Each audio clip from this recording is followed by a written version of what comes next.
This is about being angry because of the truth. This also is about being sad that the truth got out. Ozpin locking himself in Oscar's mind. Emerald being mad. Tyrion being the douchebag. Salem's anger exploding, literally. And the most important thing, this is about Ozpin getting punched in the face by Crow. Or was it Oscar? What is good, YouTube? This is Vortex. I'm back with another RWBY Volume 6 review here. This is my review of Chapter 4 that came out literally an hour ago on Rooster Teeth's site. As always, guys, these review videos and to come discussion videos will all be pushed out to you all each weekend and week to come, as each of the newest and latest episodes of RWBY Volume 6 comes out. And most importantly, these reviews of each chapter will be pushed out an hour after the initial newest chapter gets pushed out by Rooster Teeth through RWBY Volume 6. But with that, guys, let's just jump right into it. So it's a very short chapter. It's literally basically like 10 minutes long, because if you literally cut out the intro, which is a minute and a half, and then you cut out the outro, which is the the post credits, which is roughly a little over 2 minutes. It's literally roughly 10 minutes, maybe 11 at tops, because it's technically a 13-minute episode. But needless to say, guys, this is just centered around just Ruby and crew having conversations with both Ozpin, aka Ozma. Like I said in a couple of my other videos, actually in my reaction video for those of you who've seen it, his mama called him Ozma, I'm calling him Ozma, but anyway, guys, the episode was centered around the group having a brief discussion with Ozpin, and more so just angry at him because he was hiding the truth.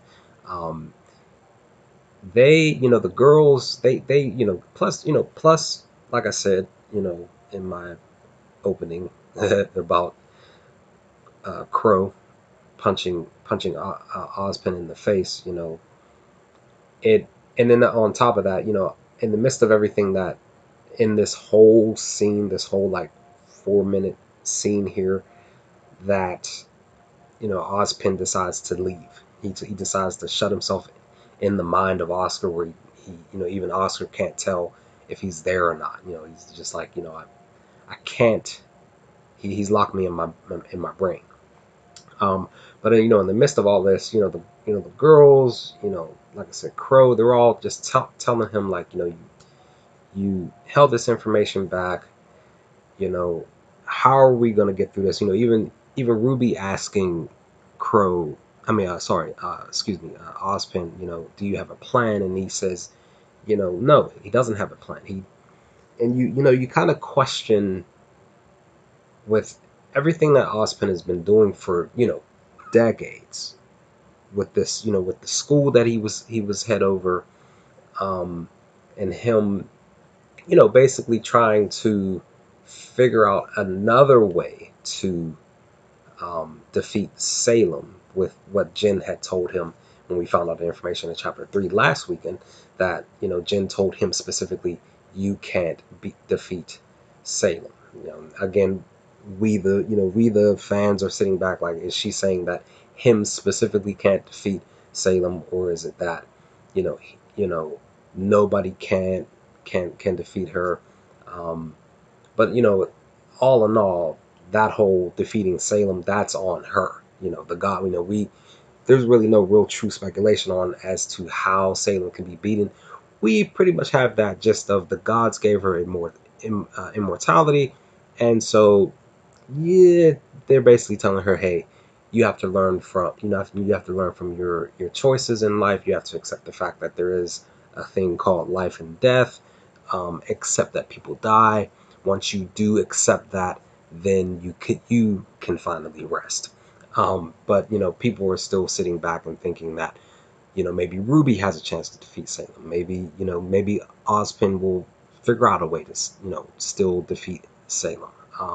But ultimately, guys, it for the most part 99% sure it is, maybe 95% sure Salem is the only one that can defeat herself. Again, Ozpin, Ruby, and crew, they can still help her understand and come to this thought process, but that's for later down the road.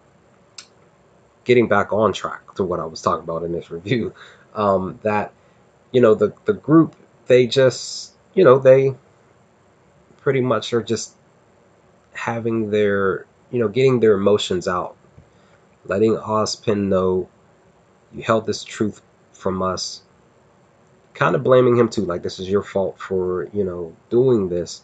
But in the midst of all of that, Maria kind of just with her stepping in and saying, we need to get out this cold, son.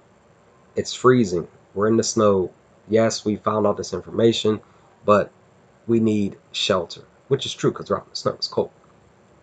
I like the fact that in the midst of just these roughly maybe 6 minutes, maybe 5 minutes in total of the group here, specifically Ruby and crew and Ozpin, I like the fact that they get to talk about their feelings. They get to open up and let Ozpin know about how they feel. Ozpin gets to basically say that he in the midst of him trying to figure out all these decades and planning and for the most part putting something together, in the end he really does not know how to defeat Salem, and he acknowledges that. But again, he kind of runs away, kind of hides and locks himself up in Oscar's mind. But it just sucks that Oscar had to take a punch along with Ozpin. But they just they I understand Maria wanting to get out the cold, but I kind of agree that they needed to talk about this now rather than trying to talk about it later. Doing it now gets it out there.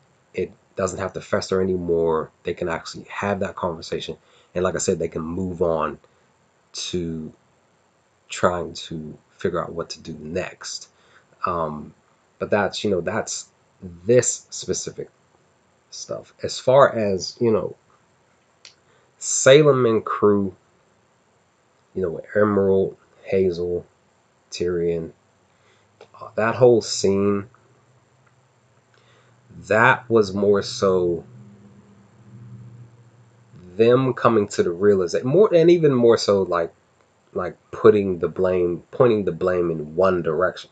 But it was just more, it was more so them with Salem and crew just acknowledging that that they failed to do what Salem told them to do. At basically at the end of Volume 5, because that Emerald and them, they're just now getting back from the battle at the end of Volume 5. So with them, kind of like wounded warriors, prides are wounded, and then plus Hazel, Hazel kind of taking the blunt of the blows when Salem decided to use her grim arms to come from up under the ground and grab him up and hold him down. Um, and even the funny part with when Salem knocking over the table and even knocking over Tyrion, that was funny. Rewatching that a few times, that's just hilarious.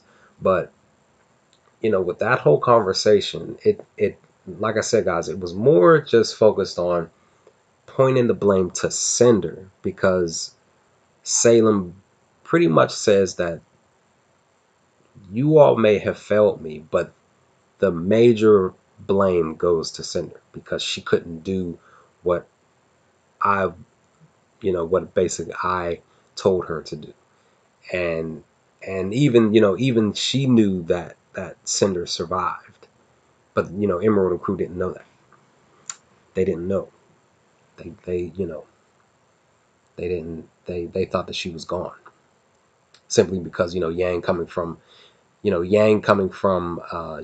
that elevator to come back up and be the only one, to to pop up at the end of Volume 5, and Emerald finding out and seeing that Cinder is not with her. That just, that definitely puts I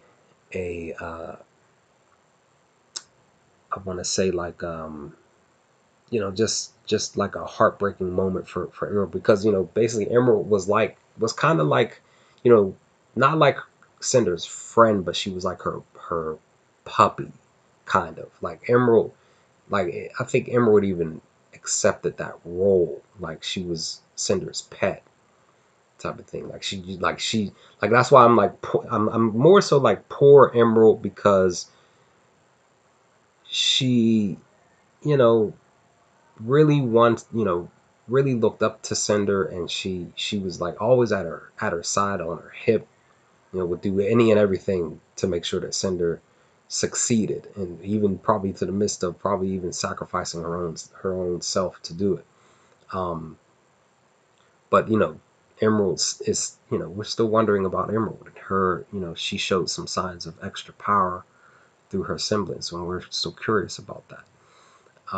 But the key thing to know, guys, in this chapter is Salem's crucial button that can be pushed is mentioning Ozpin.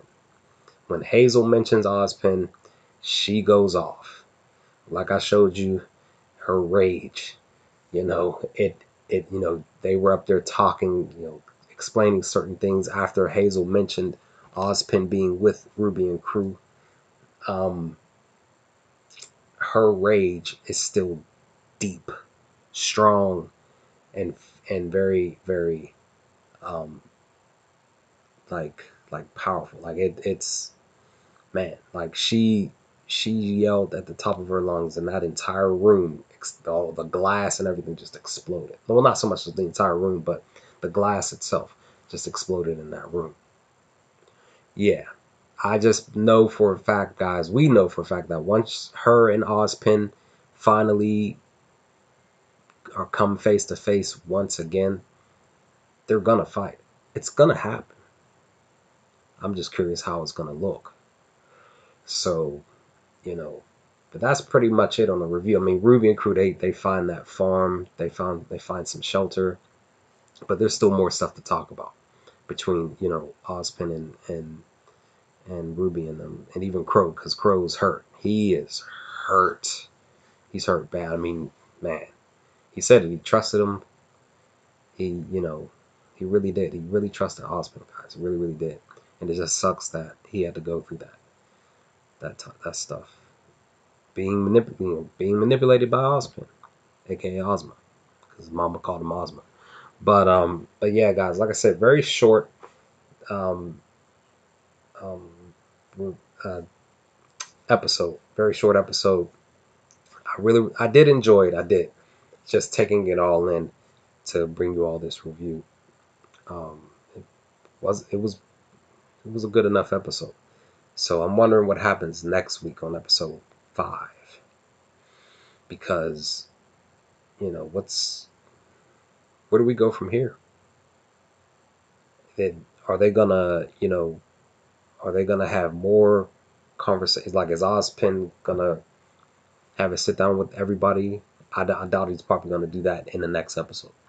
So I'm just curious what's gonna happen in chapter 5. I'm very, very curious to see what happens next, and if any new characters or old characters are gonna pop up in chapter 5.